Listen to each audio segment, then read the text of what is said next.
have come out by the thousands na. Dito po tayo sa loob ng Smart Araneta Coliseum. And the Meralco Bulls will steal this one from Barangay Ginebra. They come back from 16 down. Can they do it back-to-back and take a 2-0 lead? Or will Barangay Ginebra get payback? That's Justin Brown. He led his team to a Game 2 victory to tie the series at 1 game apiece. Game number 2 is just even that much better. We are live here at Game 3 of your best-of-7 final series.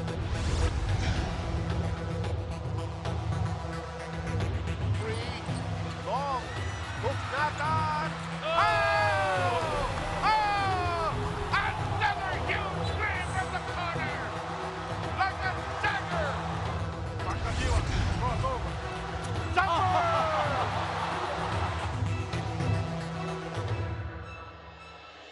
Oh my goodness! Wow! Jumping Aguilar, bringing the pain. Tenorio, can they make the most of it? Spots it for three.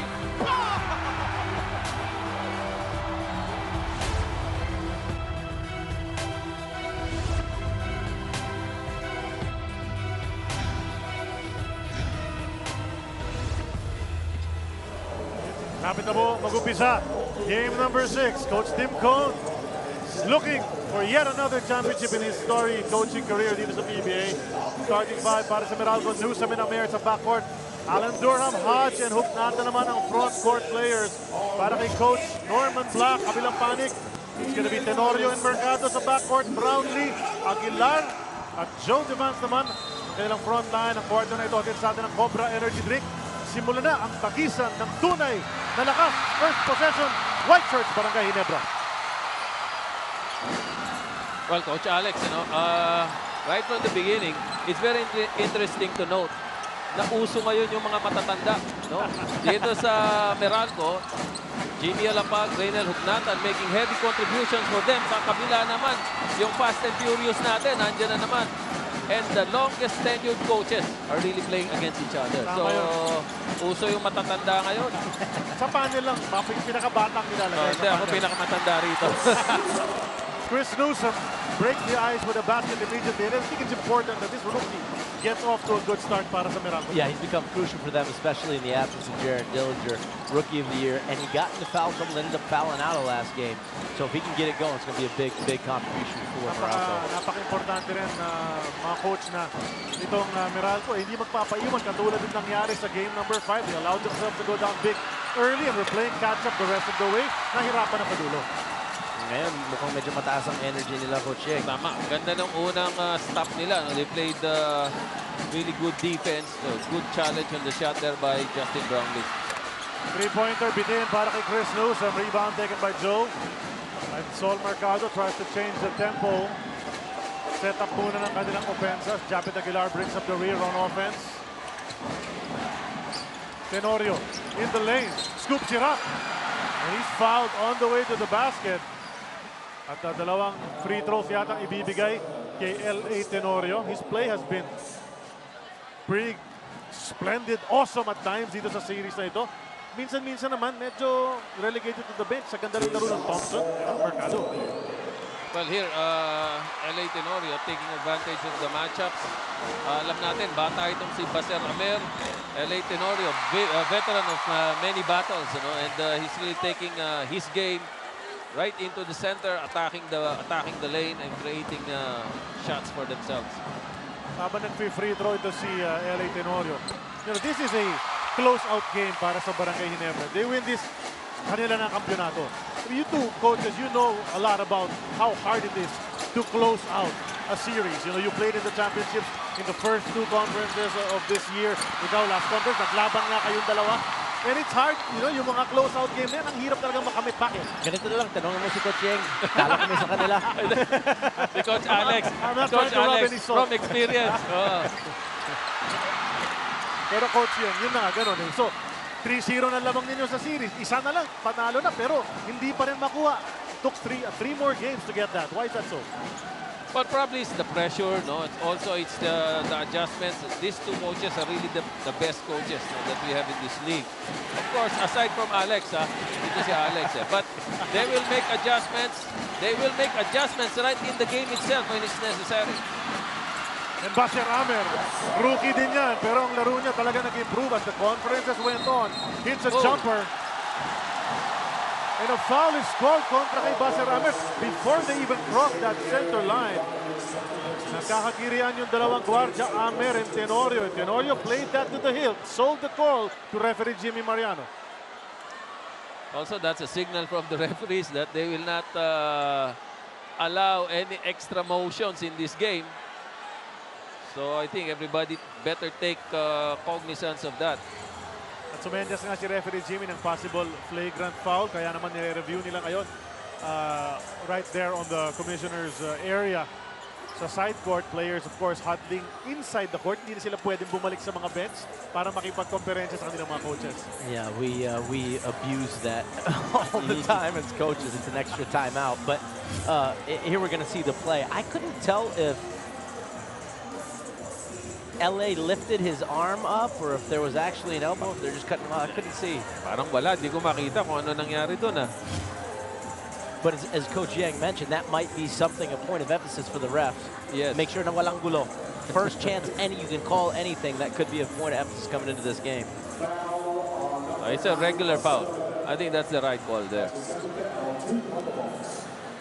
It's actually the benefit of that signing the flagrant. You can review it. Kailangan yun. Diba? Para makapag-review ka, kailangan sumenyas ka muna ng deliberate or flagrant.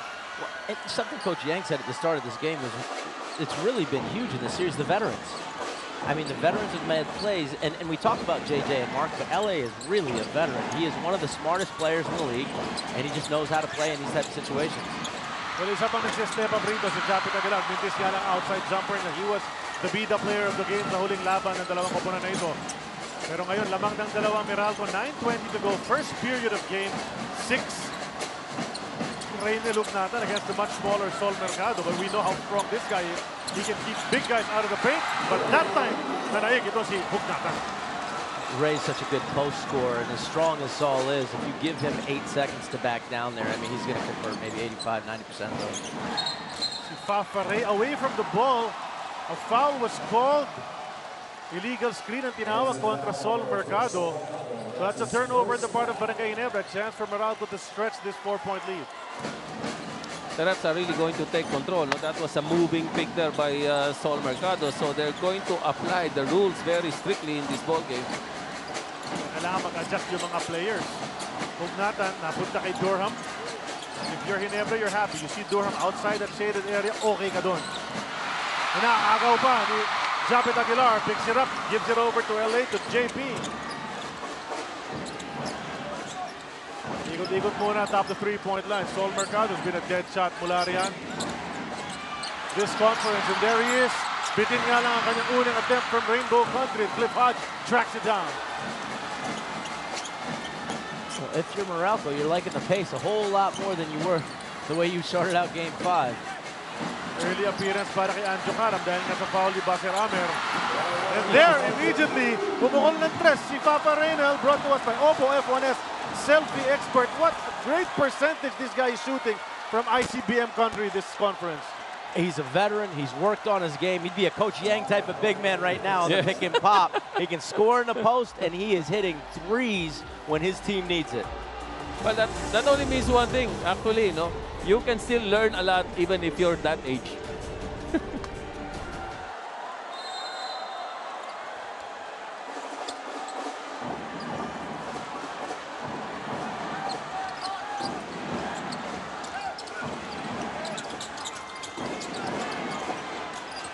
Welcome back to the PBA. This is Game 6 of the finals between Barangay Ginebra and the Meralco Bulls. Kani-kanina lang, the crowd went wild dahil kakapasok lang po ni Sonny Jaworski. And ito nga si Coach Tim Cone was giving a few words to his players saying that you should shut down any noise of distraction so that you can just focus on the game plan. It's just normal to be excited because you are one step away from a championship. Pero sabi ng coaches, kailangan, it's important to not get ahead of yourselves. And the first order of business for Ginebra in this game is to start aggressive and stay intense all the way till the end of the game now. Let's go to our panel. Maraming salamat si Sir Guevara yon. Nagre-report mula sa floor ng Araneta Coliseum. Dumating na nga si Sonny Jaworski andyan. Makikita nyo mamaya. I'm sure makikita natin sila sa inyo. But you know, what Cel just said to that Tim Cone told his players to block the noise out, I think that applies even more to the Meralco Bulls. Tama yun, no? In the last game, that was the game where any team won with the biggest margin. Yung lahat ng laro before that, they were really very close, and it's really very hard to shut down the Ginebra crowd in such a very close game. Well, under the gun na si Japet Aguilar doon. Had to take a desperation three-pointer. So credit na naman ang depensa ng Meralco Bulls so far in the first 5 minutes ng ating laban. Ayan siya, the Big J, the living legend, Sonny Jaworski. He started this all para sa Barangay Ginebra. And you know what I thought was fitting? Ginebra's down 9-2 and he comes in during that timeout. So let's see how they respond to the presence of the Big J. And that's Saul's second foul right now. Matawagan agad. Gustong pumofta ni Allen Durham, and that's big. If Saul Mercado is neutralized again by foul trouble, that happened a couple of games ago. We've seen that with Saul, we've seen that with Newsom, and those have had impact in those games. Now, Scotty Thompson's pretty special, so it's nice to be able to bring him back in for Saul. Thompson has been deployed by Coach Tim Cone. Tignan natin kung ganun pa rin ang kanyang magiging laro. Mintis ang three-point attempt ni Reynel. Newsom with the offensive rebound, so second chance para sa Meralco Bulls to try to build up on this lead. Ugnatan. Bodying up on Joe Devant. Gets another basket inside the paint. Reynel Ugnatan. I don't think that there's really a very good matchup for Ray out there, whether it's Joe or even Brownlee. I mean, the best would actually probably be Japet. So when Ray gets it down in the post, there's got to be some help, or I think he's going to be pretty effective scoring. Ginebra burns a 30-second timeout kasi nandun nga yung tuloy-tuloy na pag-shoot ng Meralco. Ginebra finding it difficult to shoot sa kanilang panig naman, Coach Yeng. Well, yes, Coach Alex was talking about Reynel Ugnatan, who is now an inside-outside player. No? Na laki ng in-improve talaga niya. I was really amazed at the skill set he has right now. Talagang nag-iba na at nag-expand, nag-upgrade pa. Yung play na yun, awesome play. Catch the awesome action of the PBA on PBA Rush, your 24/7 PBA channel, available on Signal TV, prepaid plan 200 and up. Loads na. Ito, may chance tayo. Basahin ito. Dribblers, handa na ang inyong Moneyball app. Ito na ang unang Phoenix Cyclomax Moneyball question. Sino leading local scorer ng Meralco sa finals na ito bago sa larong ito? Number 1, Cliff Hodge. Number 2, Reynel Ugnatan. Number 3, Chris Newsom. Pindot na. Trailing by 7, Barangay Ginebra. Ball is with Japet. Ayun kay LA na. Goes around the defense. Kicks it out to Joe Devant. He's been shooting well. Mintis ang three-point attempt. Pero Justin Brownlee keeps it alive. At may reach in si Cliff Hodge. That's gonna be a foul. Actually, this was what Justin Brownlee was trying to do in Game 5. So he was trying to keep the locals involved, especially in the second half, after starting well in the first half. And now I think it's Allen Durham trying to do the same thing. No? Itong mga locals niya, ini-involve niya. But there's a time for imports to know when they should take over. Well, you know, these two nga, kaya sila umabot siguro sa finals, yung mga kupunan nila. They've been picking their spots, especially itong si Justin Brownlee. People have criticized him dahil minsan 14 points lang, 16 points lang. Pero in games na he scored that low, may iba namang local na nakaka-20, 30. Now it's with Durham. Durham turnaround jumper. He makes that one. That was huge. It's just Sabi niya, ako naman ngayon, di ba? Kanina si Reynel eh. So, he's really picking his spots well. yeah, and that's totally. And the double was coming. Joe was coming high side, and LA was coming baseline side. He was taking that shot no matter what. Japet naman, padungong basket, Mintis. Rebound, first to the ball, Chris Newsom. And that's a loose ball foul on Barangay Ginebra. We have a correction a while ago. Nabakit natin yung loose ball foul. Si Cliff Hodge, hindi si Anjo Cara pala natawagan. This time, it's Joe Devant's called for that one. You know, I don't know if you got to see Game 5, Coach Yang, but the first quarter felt like it was the opposite of what's happening now. Exactly. Ginebra's energy was so high. Meralco was struggling to get good shots. It seems like it's a totally different game, like the tables have turned. And with just a little over 5 minutes left in this quarter, 4 points pa lang ang Ginebra. No? Itong Meralco is playing terrific defense right now. you both talked about it, how these two great coaches sa PBA have been able to adjust from game to game, from play to play, from quarter to quarter. And obviously, may mga ginawang adjustments si Coach Norman Black. Kaya naman siguro, ganito ang nagiging resulta so far, about 7 minutes into this game. What I love as a young coach is these guys had 2 days to prepare. In the previous games, it was a day off in between each game. So you see there was a little 1-2-2 half court by Coach Tim. You see the adjustments by Coach Norman. It's nice to watch this. Jervy Cruz. Napunta kay LA Tenorio. 2 to shoot. Jervy will let fly. Air ball para kay Jervy Cruz. At ayan na naman. That's the defense that Meralco is playing. Still 4 points for Ginebra. And all those shots are being challenged. So really great challenge from the Meralco defense. And you know, Coach Yang, in the game 5 in the first quarter, Meralco took a lot of threes early and a lot of long jump shots that were challenged just like this. I mean, it's really so similar, just the other teams experiencing it. Chris Newsom di makawala sa depensa. Yun! Nakalibre! Basket with the left hand. Gets the contact. Flexes his muscles. He'll go to the line for a bonus. That's really the way you should go to the basket. Make it really strong and finish strong and get fouled. Go to the free throw line. Time to shine move yan. Hatid sa atin ng Rain or Shine Sunproof Gloss Roof Paint. Make your roof durable and shiny with Rain or Shine Sunproof. And he kept his eyes on the rim the whole time as he let Jervy fall as he was still in the air. Jervy Cruz at Allen Durham medyo nagkakasabitan ng braso pagtapos nung pagpasok ng free throw. So we'll watch that matchup getting a bit physical. This is, after all, a do-or-die game para sa Meralco. Brownlee tight guarding from Hodge. Steps back. Unable to hit it and hook not on the rebound. Ito na Meralco. 12-point lead. Gusto pang dagdagan. Durham. Kicks it out to Anjo. Hugnatan back to Karam. There's that jackknife jumper. Mintis gets his own rebound. Newsom. He knocks it down. This is all Meralco. It's their energy, the second chance points, a long rebound. Chris Newsom benefiting from that second chance opportunity. He's really contributed. Tenorio. Jumper from 15. Knocks it down. Ang tagal ng drought na yun before Tenorio can score that 2 points. But still, 12-point lead pa rin to para sa Meralco. And Meralco calls a timeout with 3:31 to go in the first. 12 ang kanilang kalamangan.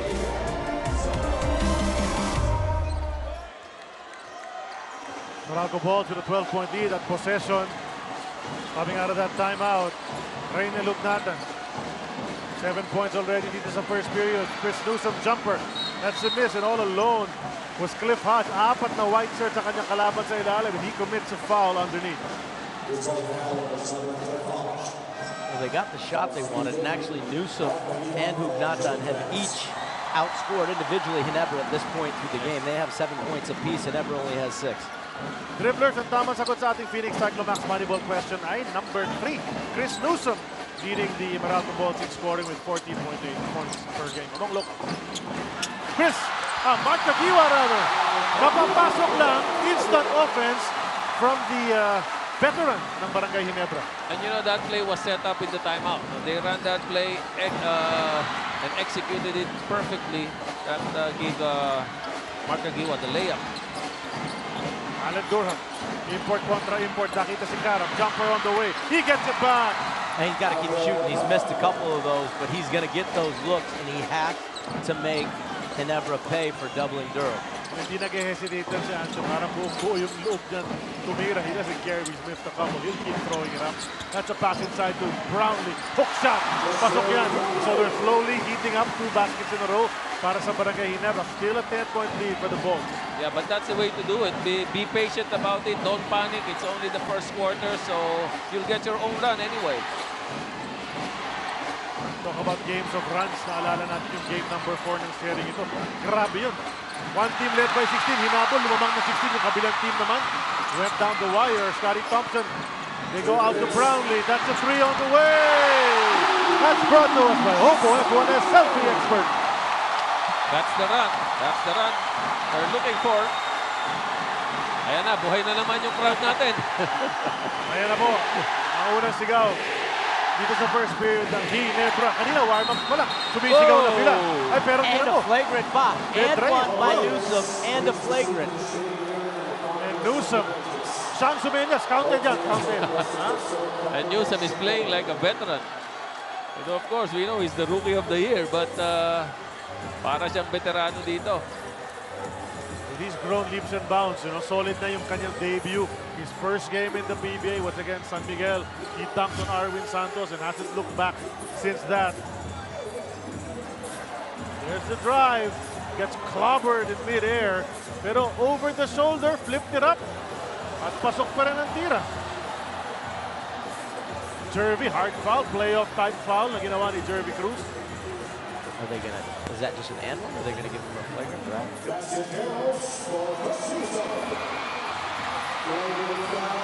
They call the flagrant. They call the flagrant on. At papaubuin ng 3 minuto itong si Jervy Cruz for that flagrant 1 violation. And coming in para palitan si Jervy will be Japet Aguilar. Ang masakit dito, di ba, bola ng Meralco. So if it's a flagrant, it's going to be a basket, and one, a free throw, tapos bola ng Bola Meralco nila pa. Pwedeng 5-6 point play ba? 6-point play to. Baka 7, coach, may foul pa ng Tumitres. Actually, that's how big those fouls are going to be. No? They will really change the momentum in the game. They will probably cause a lot of problems for the opposing team. And the time Brand. Sorry, go ahead. Helter Brand in the game. Coach Alex, we remind everyone to shout, be heard through shout. Mabagsakin na kaya ng Barangay Ginebra ang mga Lobo. Kung pipigilan pa ito ng Meralco, punta kayo sa sports5.ph. Shout yes for your favorite team, player, and coach. Shout na po kayo. You were saying, Coach Alex. And this happened at a time where Ginebra was doing a great job coming back. 6 or 7 straight points, cut the lead down. Yeah, and you know, it's in the first quarter. If that happens in the fourth quarter, I mean, it's even more telling on the other team. Naputukan ng 24 itong Meralco on that play. Good defense on the part of Barangay Ginebra. They forced 2 of those on the other side. Ngayon sila naman ang naubusan ng oras. So JJ Helterbrand and Kagiwa are in at the same time. And then Coach Norman brings out Jimmy Alapac. So the 3 veteran guards battling in yet another championship season. Her average age at the guard spot, I think, just doubled Coach Yang. Yeah. Japet! Oh! Nagbintis na, akala natin. Pero pumasok pa rin yung bola. He lost the ball on the way up and still found its way into the hoop. An aggressive drive from Japet. Coach Yang, wala na yung pa-jump shot ni Japet. He goes strong to the rim. Kaya nga, binawi niya yung ginawa ni Newsom kanina. No? Sabi niya, hindi lang ikaw marunong yan. Marunong din ako niyan. Ayan. Well, he's still probably the best at doing that dito sa ating liga. If you want dunks, Japet can give them to you. Completes the 3-point play. Top that lead down to 7. 1 minute and 10 to go sa first period. Jimmy JJ matchup. Ginebra's really come alive here after a really slow start. You can feel their energy. Double steal. Quick hands from Scotty Thompson. Brownlee nilabas kay Aguilar. Oh, wanted to go to Kagiwa but it's stolen away by Nabong. Na-anticipate, may hesitation kasi sa pasa. Jimmy Alapac ngayon brings it back out. Dami pang oras sa kanilang shot clock, 14. Cliff Hodge. Back out to Jimmy. Binalik kay Cliff. He'll leave it for Nabong. 16-footer on the way. And he knocks it down off the bench. That's a big shot, and that's tough because he was caught it going away from the basket, right at about the edge of his range at this point. And if you can get 4-6 points from guys like Nabong coming off the bench, that's really big for Meralco. Helterbrand kicks it to his buddy. Kagiwa jumper. Pasok